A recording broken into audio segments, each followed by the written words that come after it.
Om Sahana Bhavatu Sahano Bhunaktu Sahaviryam Karavavai Tejasvinavadhitamastu Avidvishavahai. Om Shanti Shanti Shanti. May Brahman protect us. May he guide us and give us strength and right understanding. May love and harmony be with us all. Om peace, peace, peace. And good morning. And before we get started on the topic, just a little reminiscing. When I used to come here as a little kid, this was way out in the sticks. And if it was the 4th of July, there'd be a little fireworks stand at the corner of El Toro and the highway, and that was it. There was nothing else. To shop, the brothers used to have to go to Laguna to shop.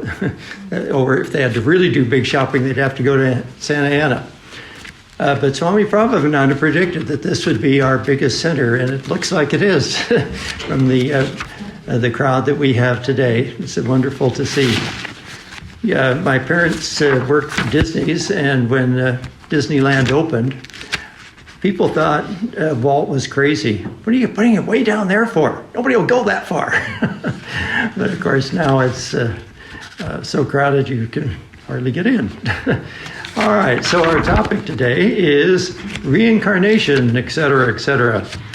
And one of the brothers in Hollywood picked up that this had a double meaning to it. First of all, we live over and over and over again many lives, so that's one meaning. The other meaning is that we're going to talk about things that are related to reincarnation. So not just reincarnation, but a few related topics as well. Of course, karma is one of those things that you talk about when you talk about reincarnation.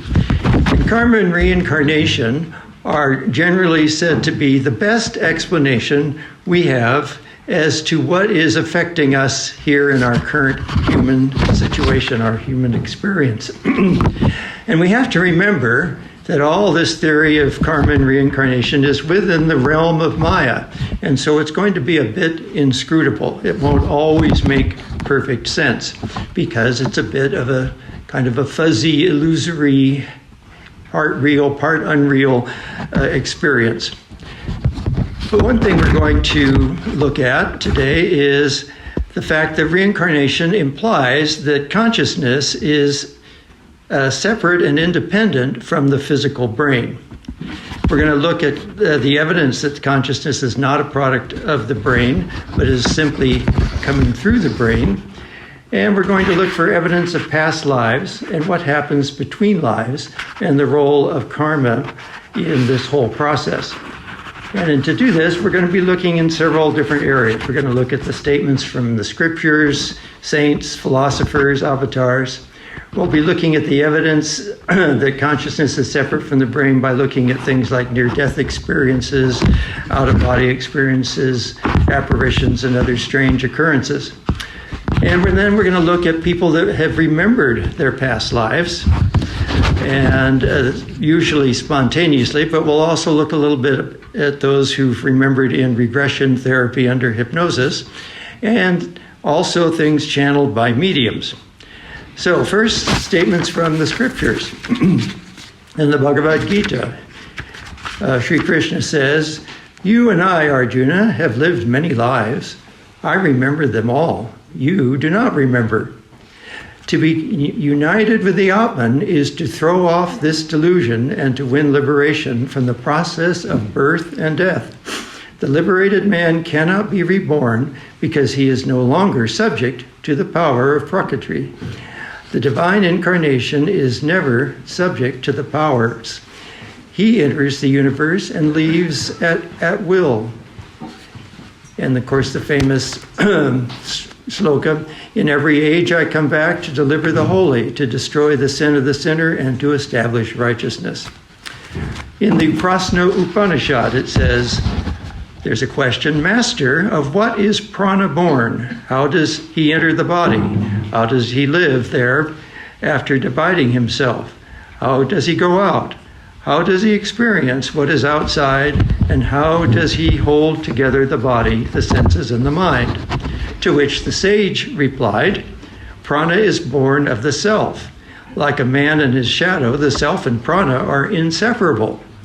Prana enters the body at birth, that the desires of the mind continuing from past lives may be fulfilled." Sri Ramakrishna: "As long as you do not feel that God is the master, you must come back to the world. You must be born again and again. There will be no rebirth when you can truly say, 'God, thou art the master.'" So we have many incidences that tell us that reincarnation is a fact of life. Swami Atmavidyananda, one of the direct disciples of Sri Ramakrishna, says, "He who does not realize the self comes back to this earth again and again, and, remaining in ignorance, seeks sense pleasures and suffers great sorrow and misery.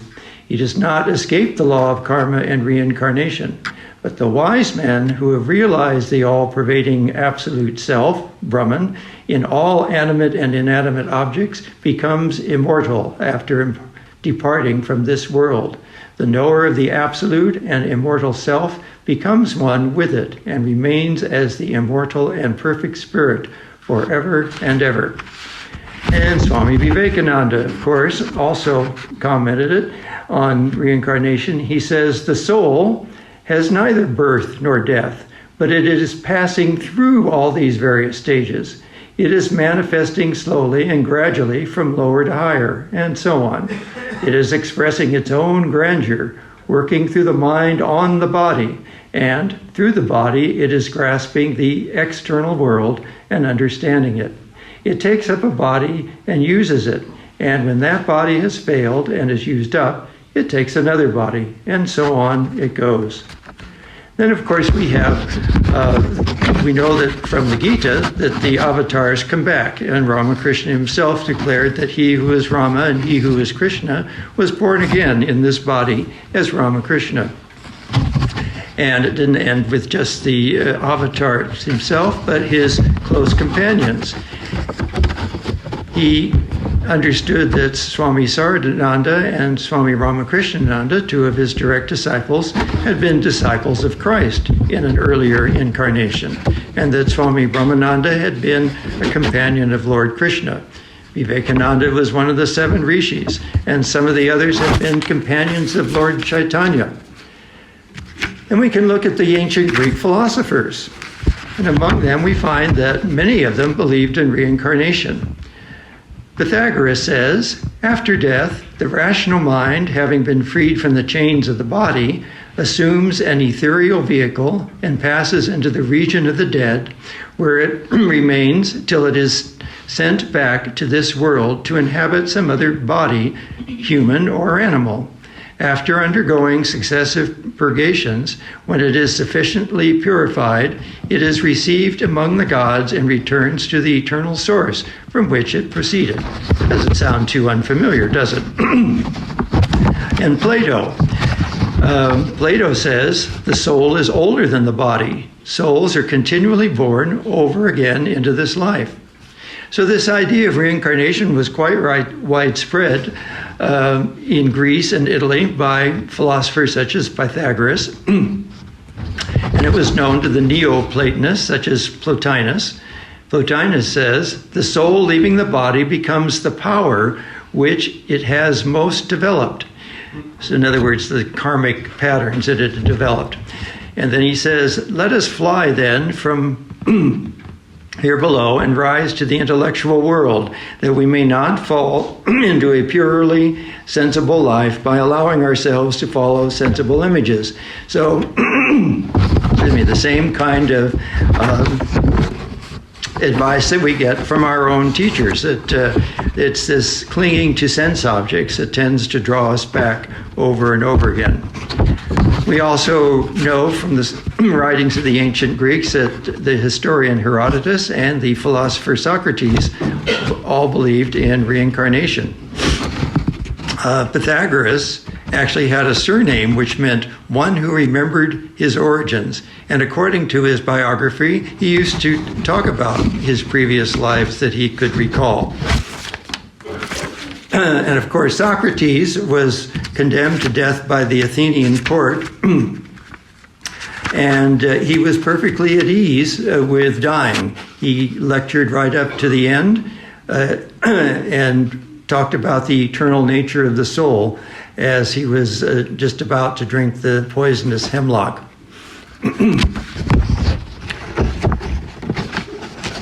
Then if we look at Christianity, we find that among the early Christians, the idea of reincarnation was fairly common. But it was officially removed from the Christian doctrine after the Fifth Ecumenical Council in the year 553, known as the Second Council of Constantinople. This council was called by the Emperor Justinian and the Empress Theodora. I heard from an Episcopalian friend of mine that apparently it was Empress Theodora who was quite influential in this because she did not want to have to take more than one lifetime to get this done. She wanted to be liberated in one lifetime, and so apparently it was quite a close vote, but it got voted out as though voting it out would make any difference as to the reality. And interestingly enough, they didn't expunge the Bible very carefully because there are still hints about reincarnation in it. It is said that John the Baptist was probably a reincarnation of Elijah, the prophet Elijah, and that Jesus was thought by many to be the reappearance of one of the other prophets. And Solomon says in his Book of Wisdom, "I was a child of good nature, and a good soul came to me. Or rather, because I was good, I came into an undefiled body." Now, in modern times, we find that many people were very influenced by Darwin, still are. And of course, in Darwin's theory, all of our characteristics are from our inherited gene pool from our parents. And so the idea of reincarnation and having gotten some of our tendencies from previous incarnations really kind of fell out of favor. But generally speaking, I think we'll find that, and when we look at some of these stories of children that remembered their past lives and so forth, we see that the soul chooses the parents, and that it's a rather careful process in order to learn certain lessons and to express certain talents. So the soul picks the parents. So it's picking the genetic pool that it wants to pick so that the tendencies can be expressed. So there really isn't any conflict between the ideas of heredity from the gene pool and this idea of the soul reincarnating and giving the individual particular tendencies. All right, so now let's look at some of these near-death experiences, out-of-body experiences, and other strange phenomena like apparitions, which indicate that consciousness really is independent of the body and the mind. A couple of incidences which were related personally to me, they didn't happen to me, but they were related personally to me. One was this devotee said that she had received a phone call from a friend. And she said, I feel rather strange. I'm so cold. I don't quite understand why. I just got out of the tub taking a bath, and I'm just so cold. And it seems very strange. Later on, she found the lady had died before she made the phone call. So somehow, don't understand these things, but somehow she was able to communicate through a phone call, even though she had passed away. Another one of our devotees, I doubt if anyone remembers Ruby Finney, but she was a devotee when I first joined. And she told me a story of a relative of hers who the doorbell rang. She went to the door, and a relative appeared at the door, and she says, "Hi, I've come to stay with you." She had her baggages in hand. She was a bit surprised, and she turned around to sort of get herself oriented, and when she turned back, the lady was gone. She completely vanished. Later, she discovered that relative had actually died before that, and that she herself was now pregnant with a child who she then assumed was going to be the reincarnation of this recently deceased relative.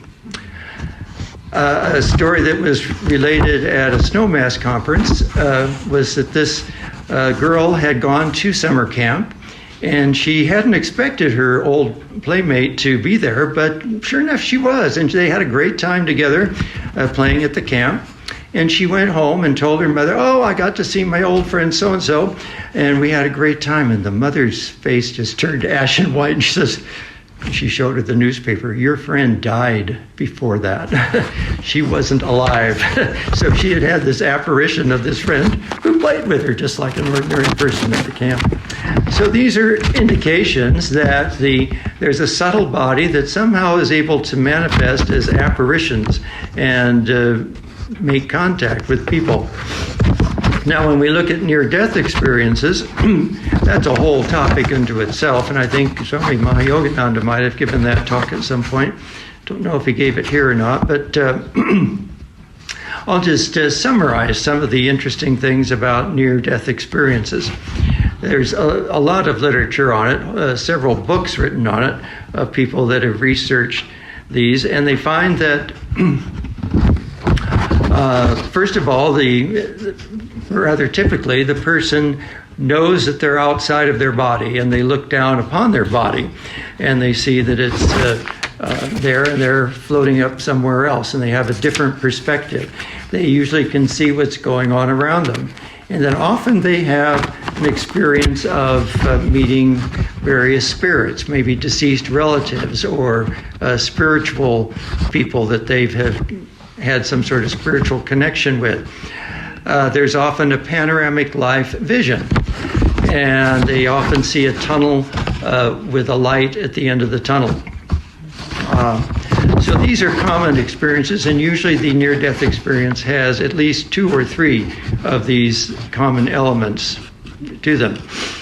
Now, probably the best explanation for that is that when the soul is freed from the constraints of the space and time of the human body, it is able to link to a greater consciousness, and that expanded consciousness leads to this life review. But it's interesting, it's not always quite the same. Sometimes people just see highlights. Some people say that it goes from the present back in time. Others say it started at the beginning of their life and goes forward. So these things aren't fixed in stone as to exactly how they happen. But it seems also that one could theorize that this happens because consciousness is not produced by the brain, but is rather transmitted by the brain, and normally the brain restricts the kinds of consciousness that is filtered through it. So it is not the physical matter of the brain that's producing consciousness, but it's what limits it. And of course, in meditation, we try to calm the mind and the body, and in so doing, we end up with glimpses of that eternal consciousness, which is normally blocked by our physical brain. I have a couple of other incidences. Swami Atmavidyananda, who some of you may have heard of. There's a wonderful book, Meditation and Spiritual Life, that he wrote. He's one of the second-generation Swamis that did some work in the West. When he was traveling through Switzerland, he suddenly saw a little church which looked very familiar, and he realized he'd had a past life there. And he asked the driver to stop. He says, I was a priest at that little chapel. And sure enough, he found his name that he remembered written in the log of the church as having been a minister there in a previous lifetime. So another interesting example was a dream memory of a past life. John Dobson, who used to stay with us periodically from about 1978 until he passed away about 10 years ago or so. And at one time he was taking care of a lady who was dying of cancer. And he said that she used to talk in her sleep. And so every once in a while he would ask her questions. And occasionally she would speak French in her sleep, and her French was exceedingly good. In waking life, her French was terrible.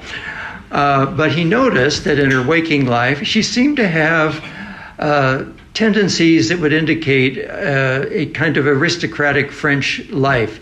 You couldn't get her past French pastries or a little outdoor cafe, that kind of thing. She was terribly attracted to those things in the current lifetime. Then also an interesting incident happened when he was extracting information from her in her sleep. She related that she had learned the Gayatri mantra from a Swami as she crossed in the ferry boat. So obviously she might have had a past life somewhere in the Bay Area and had met one of the Swamis, perhaps Vivekananda himself or Turiyananda or Trigunatitananda. Who else would you be learning the Gayatri mantra from on a ferry boat? Anyway, so these are interesting examples that show that past lives can be remembered. Now, you might be wondering what points to a past life for yourselves. Well, if you've had unexplained obsessions or interests, perhaps you just suddenly see somebody playing a particular sport and you know that you have to play that sport, or playing a particular musical instrument and you just have to learn that musical instrument, or you go to a particular place or meet a particular person and you either feel an immediate attraction or an immediate repulsion, or perhaps just get emotional and start to cry for some reason. Perhaps you have recurring dreams, or perhaps you have recurring nightmares. Well, all of these things would indicate tendencies coming through from a past life. And indeed, these are the kinds of things which parents start to observe in their children, and then they eventually find out that the child is remembering a past life.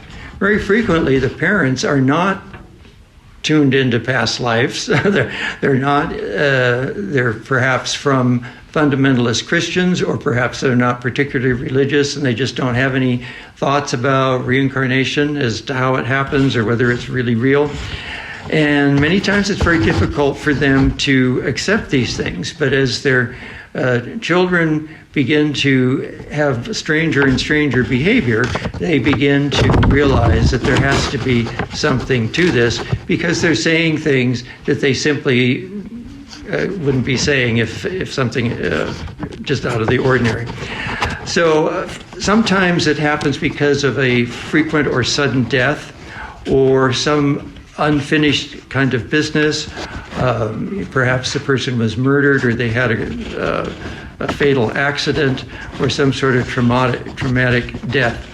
And sometimes this then manifests as nightmares, and the child has nightmares about these things. But other times not. Sometimes they're quite matter-of-fact about it. So it's quite interesting. There's a series that you can get on your streaming channels or YouTube and things like that called Ghosts Inside My Child, which have dozens, I would say, of these kinds of accounts. I'll just relate a few of them. There was one child who had memories that related to his great uncle. He was very attached to his grandmother, and his grandmother was very attached to him. Now, of course, this grandmother would have been this previous person's mother. So it was his great uncle would have been the son of his great grandmother. And interestingly enough, one time when they were walking down the street, he identified his murderer. It was an interesting case, and they've been trying to get it reopened, but they haven't been able to. There was one child who remembered being the twin of her current mother, and she kept saying, "Well, Mother, don't you remember when we were twins?" The mother said, "No, I don't remember when we were twins." "Well, we were on the roof hiding from the bad people, and you fell off and died." Well, Mother didn't know what to make of this, but she did a little research and found that many of the things that her child was saying matched the description of things that happened in the Australian backcountry. They were Australian family. Then there was the case of a boy who had memories that only the brother of his mother would have had. One day when they were driving in the car, he became irritated at his mother and said, "Hannah!" And she almost crashed the car. She was so stunned. Nobody but her deceased brother called her Hannah. And another time, he suddenly started talking about seeing a spy plane. And he said, "Oh, yeah, I remember Dad took me to see a spy plane. It was really interesting." So she asked her husband, "Did you ever take our son to see a spy plane?" He said, "No." And then they asked their mom, and the mom and dad confirmed the dad, I guess, confirmed that he had taken the deceased brother to see a spy plane before he died. The brother had died in a car crash. He had gotten drunk. His friends tried to talk him out of driving. He wouldn't listen to them, and he crashed the car. Interestingly enough, the sister, which was the mother of the current child, having these memories, the mom and the dad all awoke at exactly the same time at 3:20 in the morning, the time when Greg, the son, had died. The grandmother, even after all of this, was not very convinced until one day they had a sleepover. The young boy had a sleepover with the grandmother, and the little boy said, "Would you get me the stuffed animal I used to sleep with?" And the grandmother was, great-grandmother, excuse me, was kind of startled, and she had saved the stuffed animal. And she went and got it. She says, "Oh, thank you, yes, that's it." And so then she was convinced this had to be the brother of the current mother. Very complicated to talk about these relationships when they're multiple lifetimes.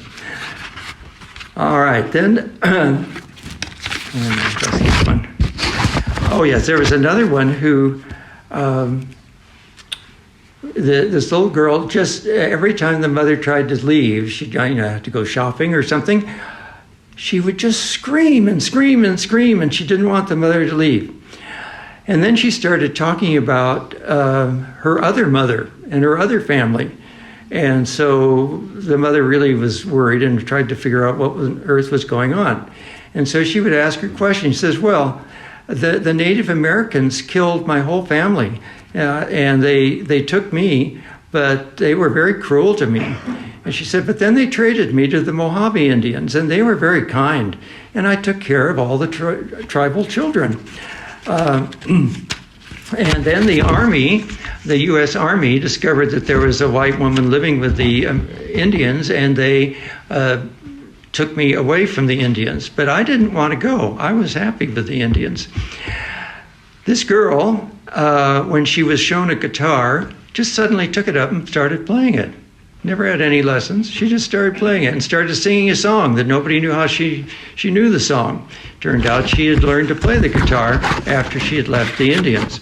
So the mother did some research, and this girl's name, interestingly enough, was Olivia. And the mother found a book on a woman called Olive Oatman, who had exactly this kind of life. Her family had been killed by the Native Americans. She had been traded to the Mojave Indians. She raised their kids. The Army found them. The whole story panned out, and then she later went to New York and was a musician and played guitar and sang. And so this whole story was confirmed. Another interesting one was where this boy had terrible nightmares, and he kept yelling, "Boy going down, plane on fire, boy going down, plane on fire." So the dad kept questioning him, said, "Well, what plane were you flying?" He said, "Well, I was flying a Corsair, and I died in Iwo Jima." Well, the dad did some research, and they weren't flying the Corsairs in the Battle of Iwo Jima. So we thought, well, I don't know how this kid could know any of this, but he's just making it up.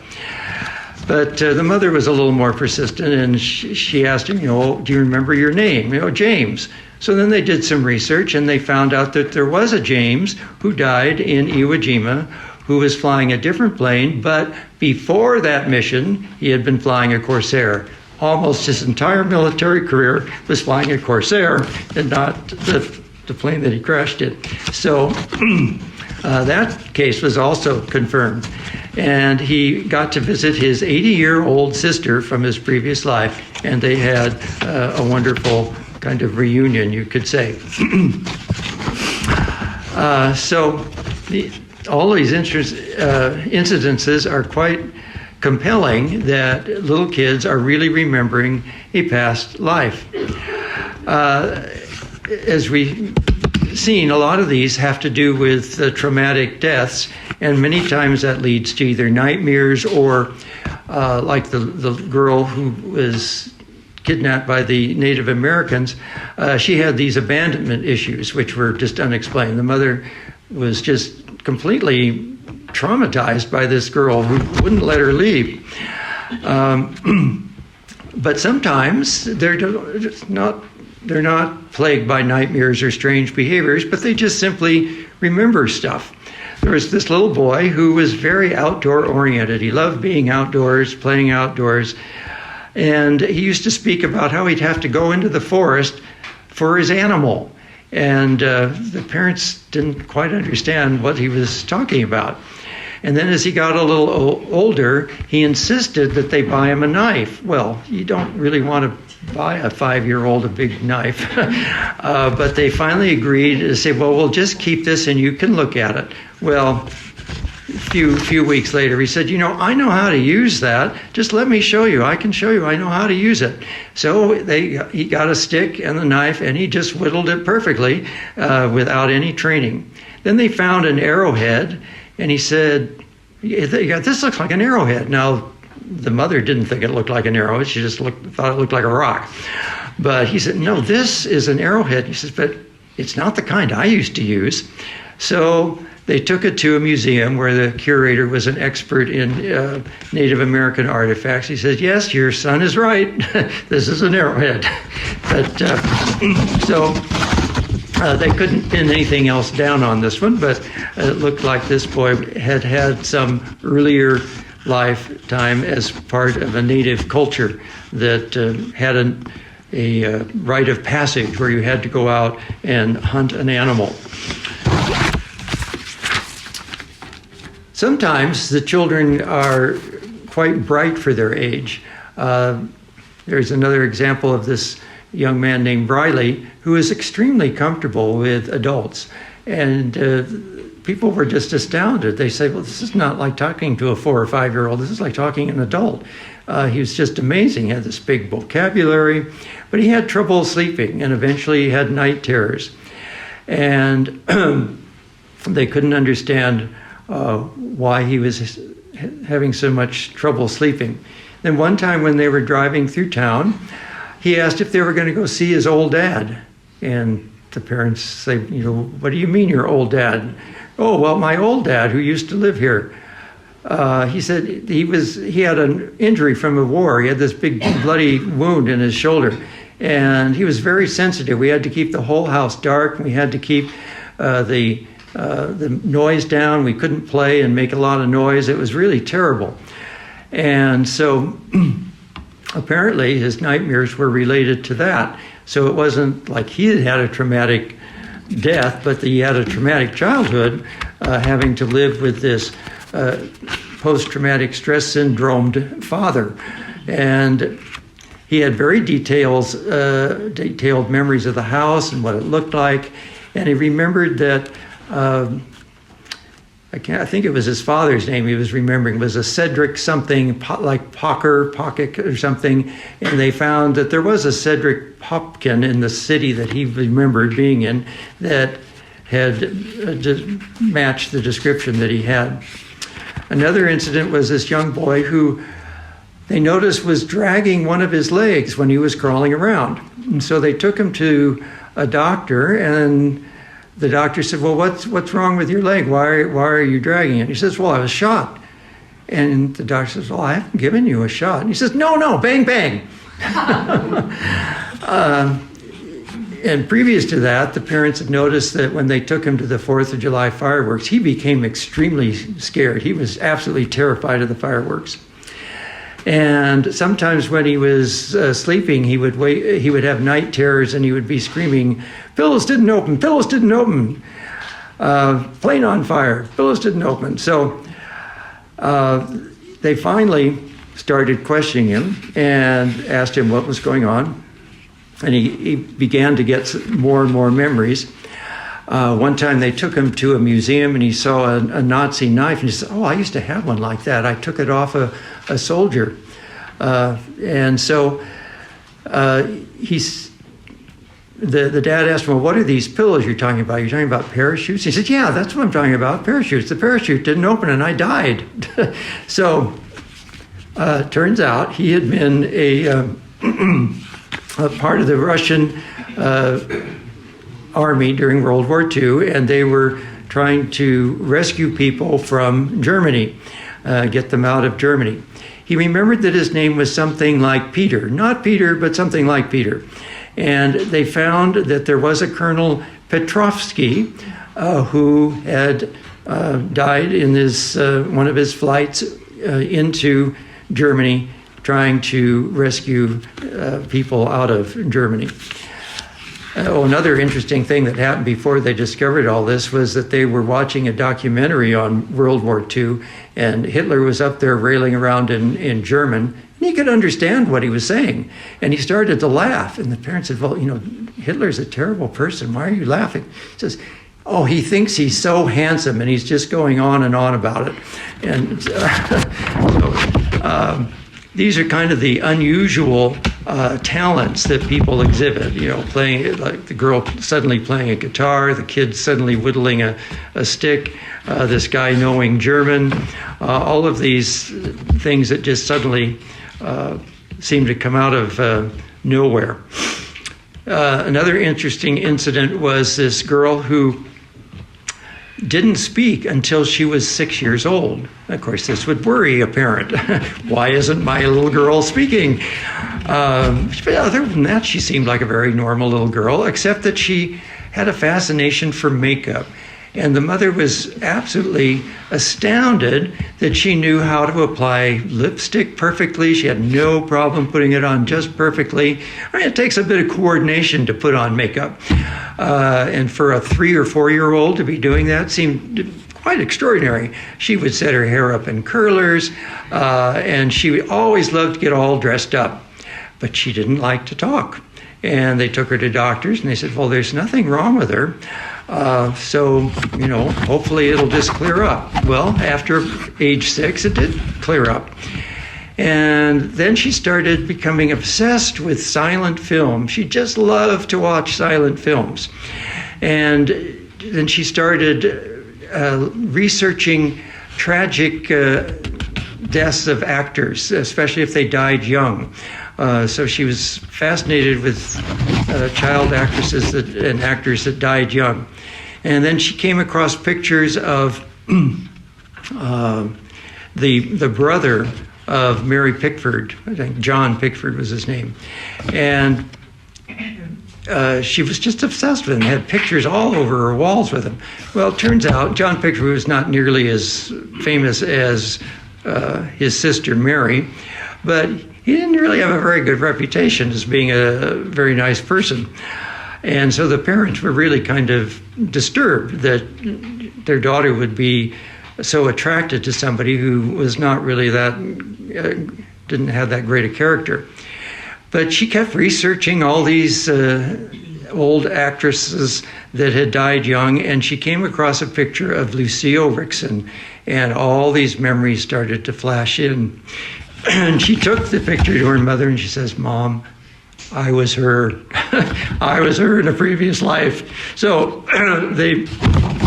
she began to remember more and more things, and it turns out that this young actress had started acting at age 5. She had a very pushy stage mother, and by the time she was 14, she had been in something like 30 films. She was absolutely exhausted. And one of the other actors had taken advantage of her and gotten her pregnant. She had at 14, and she had to have an abortion. Between all the exhaustion and the abortion, she ended up dying. And so this apparently was what was plaguing the memories of this girl. But here's an example where she wasn't having nightmares. She wasn't having any traumatic, separation problems or anything like that. She just was obsessed with this particular era, and it turned out that she had been this rather substantial child actress at the time. They went to visit the person in Hollywood who was actually working on a biography of this young lady, and she confirmed that suspicion. It was only suspicion that she had gotten pregnant in an abortion. She said, "Oh no, absolutely, that's what happened."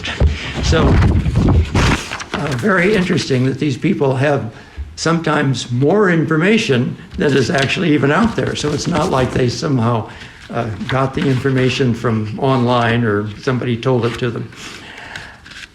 Then of course, there's the whole subject of past life regression. Now, some people don't put as much value on these. It's a little difficult sometimes to sort out what the person might just be fantasizing about. Perhaps a person wants to feel that they had a past life in a particular situation in order to explain their current situation. So some people are better at being hypnotized than others. Some therapists are better at it than others. So there are lots of different issues that people might bring up with this. But still, if you look at the general literature, you can find some interesting things. There are books by Michael Newton, and perhaps some of you remember Peter Elson. He's written a book on it, and Carol Bauman. Several people have written books on the regressions that they've done with people that have remembered not only past lives, but the time in between lives.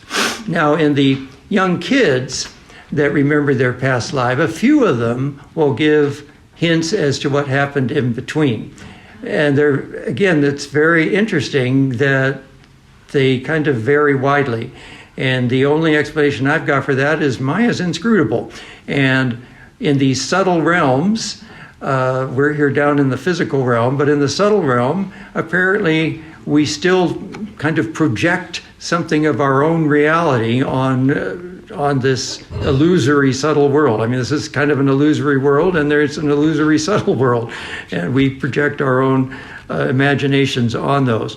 Because one little kid said,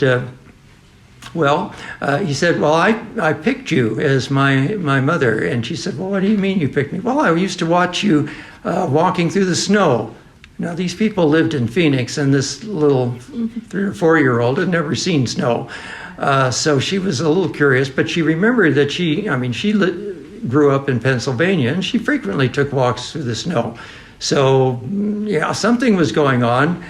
And she said, well, how did you see me? Well, I was up in this castle, and, there are windows in heaven, and we looked down, and I just saw you walking through the snow, and I picked you. Another one, excuse me, I don't know why I'm always having to clear my throat today. Another very touching one was this lady who really wanted children, but she was told she probably would not be able to have children. And her little son one day said, oh, Mommy, I'm glad I picked you. God said that you really wanted to have children. So he sent me down because I had been a good person in the last life. So I would be a good son for you. That was very touching. And she said, well, how did you come down? Well, I came down through a thread through the top of your head and into your belly, and then I popped out as your son. So one of them said they came down on a white horse. So very peculiar that these things differ. But you find the same thing when you get these regression reports of people remembering in between lives. That they, some of them report, well, it's very common to say to meet with what they call spirit guides or councils. Sometimes you have a spirit guide, and then there's sort of a panel of people. Then they help you plan your next life. And the general picture you get is that the soul is able to look at things quite objectively. And one person said, it's really like you've just been an actor in many plays. You've been in comedies, you've been in tragedies, you've been the hero, you've been the bad guy, you've been an auxiliary character, all sorts of things. And you just look back on them and you look at all these roles and you think, oh yeah, well, I've done all these things. And now I need to learn some more lessons by being in more plays. And so I'm going to pick this particular life in order to do that. And your counselors kind of coach you on this. There was one person who remembered that he had some difficult things to work on, but he decided he would go ahead and work on them. But at the last minute, he chickened out, and the mother had an abortion. Then later, after more counseling in the upper realms, he garnered up his courage and again was born into that same family. So interesting highlights from these people for what it's worth. So apparently we do seem to pick the life that we are in. And that we tend to plan them out so that we can learn certain lessons. That seems to be a very common theme. But it is very interesting that these reports of things in between lives are very different. And they see different kinds of scenery. Many of them find themselves in beautiful green pastures with beautiful flowers, and all the colors are very vivid. And others find themselves in more of a palace or courtyard or temple-like setting. So why these things are different? Well, it must be that there's some projection from that conscious monad that's up there in those subtle realms in between lives. Then, of course, there are mediums that transmit information from people that have passed on. Edward Casey, of course, is very famous, and many in trance transmitted a lot of information from people that had apparently passed on. But of course, it's not 100% accurate, and much of it is very symbolic and subject to interpretation. There was an interesting case of a psychologist, one who was very interested in metaphysics, named Frederick Myers. He was friends with some of the psychologists like William James that had met Swami Vivekananda and so forth. So he was very interested in these things. And about 20 years after his death, this channeler was suddenly found that she was channeling Frederick Myers, and wrote a couple of volumes of things that he had channeled through her. And both the wife, who was still alive, and the other associates of Frederick Myers read the material and felt convinced that they were really coming from Frederick, not just being made up by the channeler. So that's kind of an interesting case as well. However, we have to remember that all of these spirit guides and counselors up there, they're not completely enlightened beings. They may be a little bit more advanced souls, but they're not enlightened beings. They're not avatars. And so they're not 100% accurate in everything they're going to do. And I think we have to remember that our goal isn't just to remember past lives and our goal is to transcend all of this. This is all, as I said in the beginning, this is all part of Maya. And that's why you can't make total sense out of it. You can't match up all the experiences of all the people that have reported being in an in-between life state and so forth. It's not going to match up necessarily because it's part of this inscrutable nature of Maya. And our goal is to try to transcend that, try to become liberated from this wheel of birth, death, and rebirth, and get out of this law of karma, transcend the law of karma. But it's helpful for us to perhaps get over some of our little quirks. Perhaps we feel obsessed with certain things. Well, if you just realize, oh, that's probably coming from a past life. This the feeling I get for this person, whether it's an attraction or a repulsion, is probably, we had probably some issue in a past life. So we're going to, if it's a kind of a repulsion, well, we're going to do the best we can to make that better. We'll just be as best friends as we can and that kind of thing. So we can do that without having past life regressions or without doing a meditation that will reveal a past life to us. So there's some value in simply knowing that other people have experienced these things and have been able to get over obsessions or night terrors or something of that nature, simply because they found out that they did have a past life. So if we have some difficulty we're trying to get over, I think we can do it simply by knowing that there's something coming through from a past life. And it's not really necessary to know all the details because it's simply all a part of Maya. So in summary of all of this, it does appear that consciousness is the ground of existence, and the brain is simply a vehicle which actually limits the expression of consciousness. But there is a non-local domain of instant communication. Many of these in-between life people talk about how you just know. It's not like you're all talking in English, but there's just a telepathic communication between people. So in this state, there's this non-local domain of instant communication. And that we have these three shis. We have the gross body, and we have the subtle body, and then there's the causal body. And it's only the physical body that dies with the death of the body. The other two are energetic bodies. And they also speak of that in various terms. They say it's very difficult to describe, but somehow there's this other level of vibration that coexists with the current physical vibration that we're in. And that it's this other energetic dimension that you're experiencing when you're in this subtle in-between state. And that's why you can have apparitions of people. It's interesting, though, there's another question that I've always had, is why do they appear in particular kinds of clothes? Well, apparently that's, again, the mental wish of the people that are having the apparition, as well as the wish of the subtle body that's creating the apparition.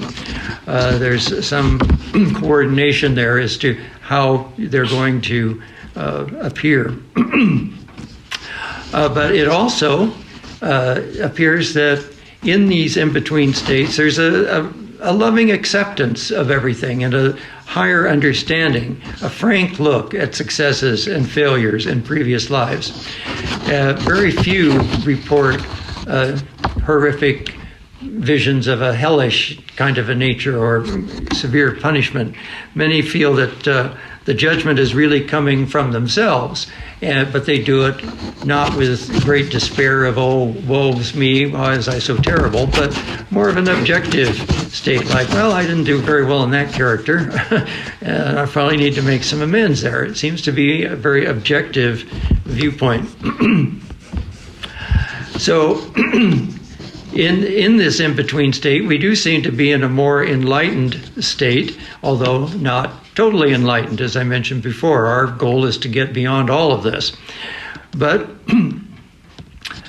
we do seem to intentionally take on difficulties for the sake of advancement. So again, if we're experiencing a rough time in life, rather than saying, oh, woe is me, why have I been dealt this deck of cards? Well, you picked this particular hand.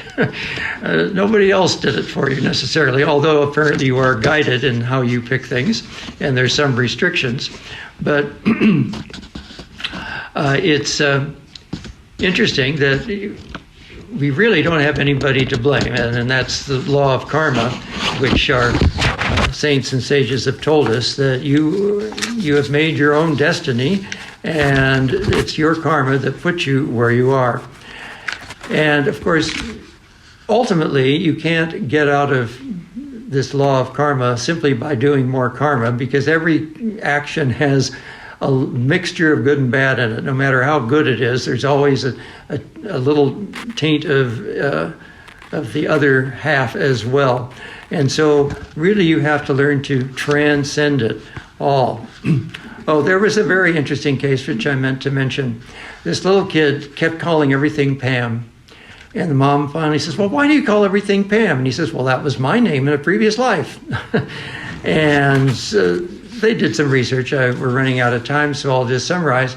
Eventually, they found out that he had been a black woman who had jumped out of an apartment house when it was on fire and jumped out to her death. They found her name, they found the place, and he had described enough details for her to pin it down.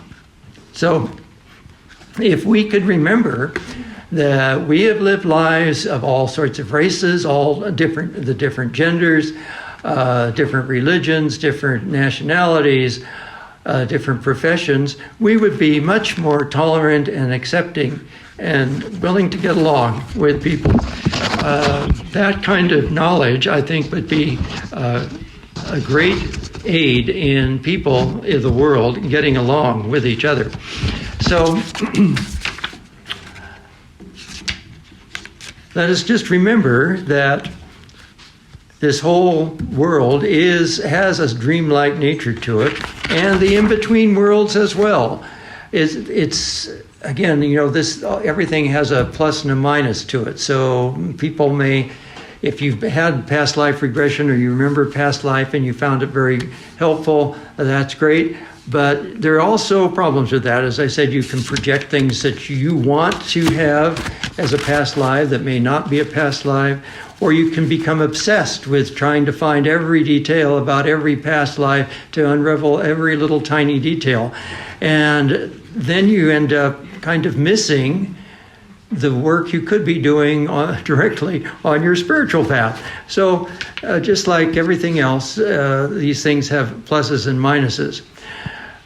What we need to do is to spend more time on our spiritual practices, to become more attached to the spiritual, to fall in love with God. And it's always comes up that we need to diminish the ego and to diminish our attachments. And in our meditation, we can calm our brains, not so that we can find out our past lives, but so that we can know our true ultimate nature, which transcends all of those past lives.